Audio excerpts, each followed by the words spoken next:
I don't need a hug. I don't need a girls trip. I need to be folded like laundry by a man with a little bit of gray in his beard.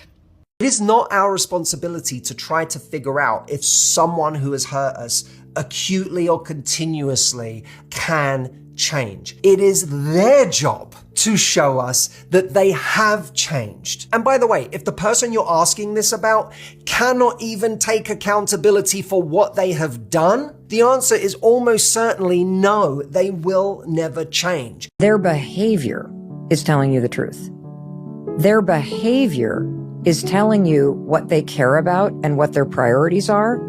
And if their behavior is telling you that your needs are not a priority, you have to let them reveal that. Is this kind of behavior from somebody what I deserve? Is this what I'm willing to accept in somebody? Because again, what do we also know? People only change when they want to or they can. And you might be in a situation where somebody would really love to change, but they can't because they're dealing with some challenge right now, or they don't have the skill yet. And you may decide, if that's the case, to still love and accept the person. Right. Right? Yeah. But there may be times where you have had the conversation and it is very clear they're capable of it. They just won't do it. And so if you don't ever express what you need and how it's impacting you, you're not actually giving somebody the opportunity to build a skill or to change or to love you the way that you need them to love you so that you feel loved. The second mistake that I see constantly is that you make the ask and then the person doesn't do it. And then you start making excuses and resentment builds. And you stay in something, seeing exactly who someone is, wishing they would change, living up here in your mind about the fantasy of what you wish this was, refusing to accept the reality. You're probably not going to want to hear this, but I'm going to say it anyway. Some people only come into your life to teach you what love is not. And when that happens, I hope you know when to walk away. Listen closely. You have to understand the difference between people who love you, people who love to be around you, and people who love what you can do for them. Do you know what the truest form of love is? Consideration. It's when someone truly thinks about how their actions might make you feel, pays attention to the details that matter to you, and holds you in mind when making a decision that could affect you. In any bond, the depth of their care is reflected in how much they consider you. I don't know who needs to hear this, but they're not the love of your life or the one that got away. They're just an emotionally unavailable person who triggered your nervous system, and now you're obsessed with the idea of them because you're trying to seek safety. You know, I'm damaged as fuck. So that's why I treat everybody with kindness. I know what it feels like to feel worthless. So why would I want to put that on anybody else? Person who shows up for you when it's convenient for them, who ghosts you but demands your attention, the one who gaslights you and then makes you apologize for how you feel, the one who's bad for your mental health, sorry, is not the love of your life. Nobody really tells you this, but I heard a guy on TikTok say this the other day and it hit hard. How someone treats you is more important than how much you like them. When people actually care, they will actually show you. Don't get it confused. People are showing you who they are at every moment, all the time. Stop pretending like you don't see their red flags. When you truly matter to someone, they will make time for you. No excuses, no lies, no broken promises. Because when someone truly cares, they don't find reasons why they can't. They always find ways to be there. You have to let people do what they want to do, because the moment you stop trying to manage somebody, you're going to finally actually know who they are. Letting people choose freely is uncomfortable, but it's also the fastest way to figure out what they value and where you actually stand with them. Because when you try to control people, you're only delaying the truth. But by allowing freedom in the relationship, you expose the truth. And once you see their priorities, your decisions get a whole lot clearer. You can never force someone to love you back.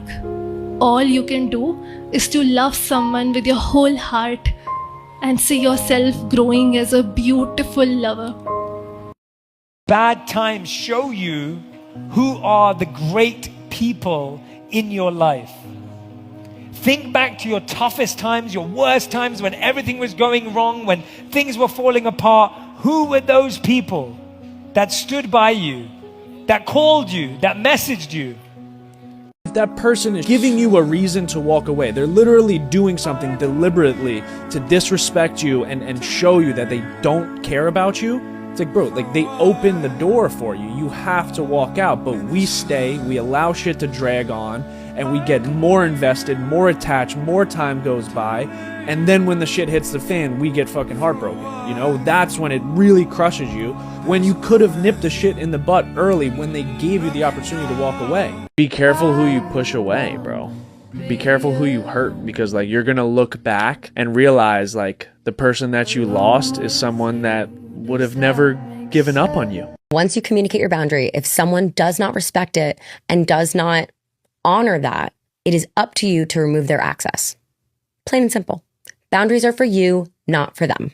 You don't trust that someone's never going to betray you.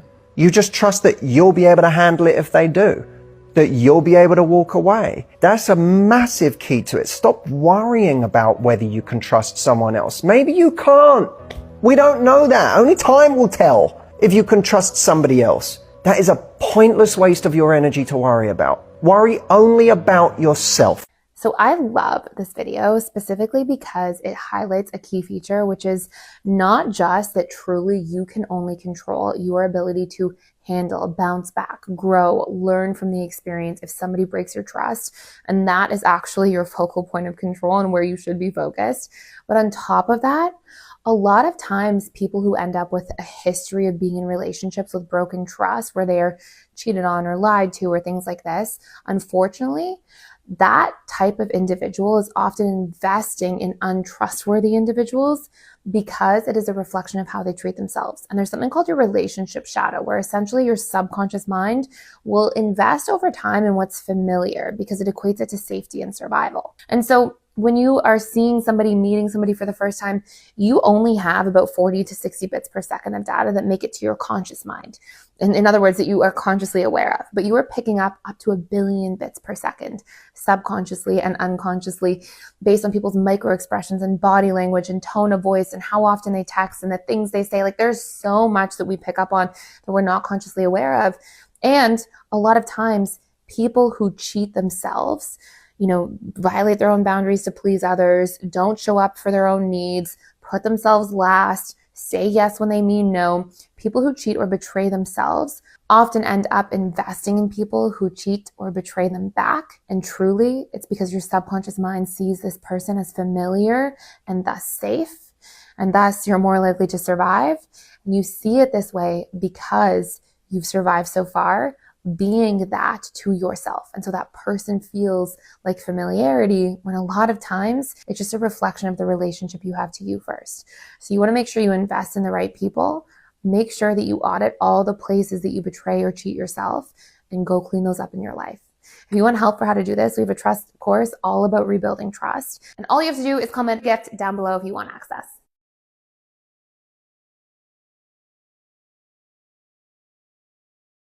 Grateful that them snakes showed you they could bite.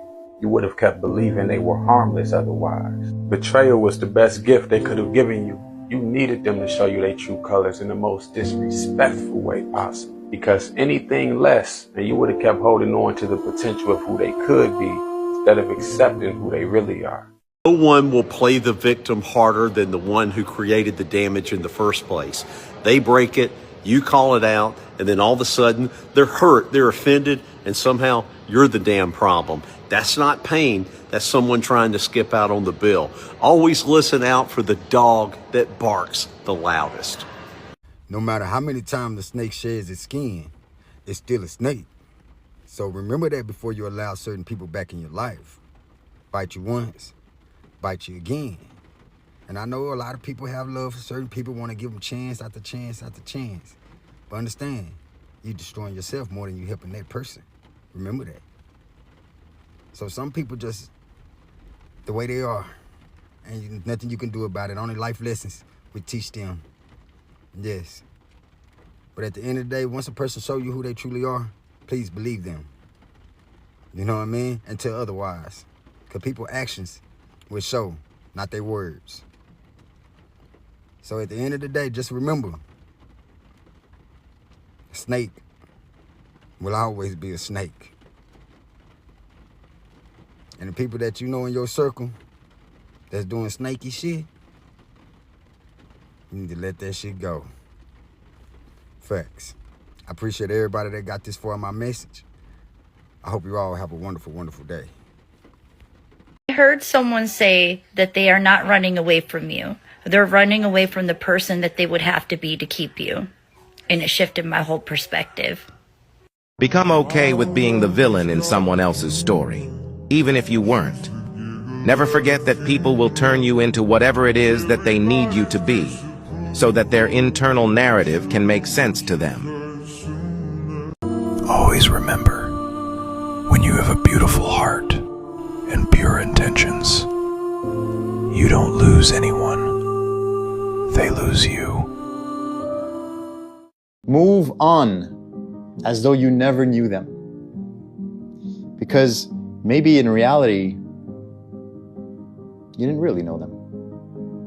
In 2026, your goal should be to put in effort with people who are putting in effort with you.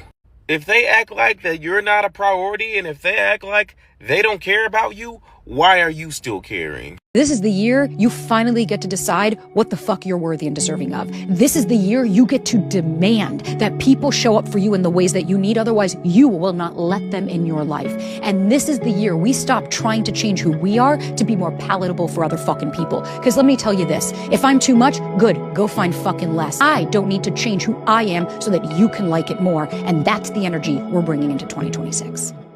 I don't know who needs to hear this today, but you are literally proof that someone can go through hell and back and still be a cool, lighthearted, genuine person, so full of love and life. So remember that.